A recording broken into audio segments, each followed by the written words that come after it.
is what first steps would you recommend for teachers to do in their classrooms in order to shift toward teaching math for our 21st century? Provide two things. Provide yourself some grace. The first thing, none of us are being asked to teach math the way that the majority of us were taught. Especially when I start thinking about fractions. A lot of the times where it feels as if we're building the plane while flying it. And so just provide yourself an opportunity to grow and learn. Um, one saying that I kind of really stick with is all of us are smarter than one of us. I remember those first couple, 3 years of teaching. What I would do is if I reached out for help, I would feel really incompetent. But it's crazy because the more that I know, the more I now reach out for help.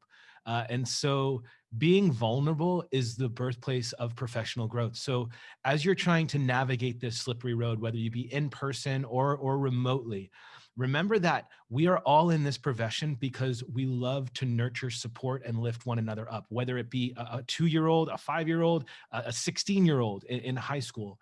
And so what I would strongly suggest is if you don't know the answer to something, ask.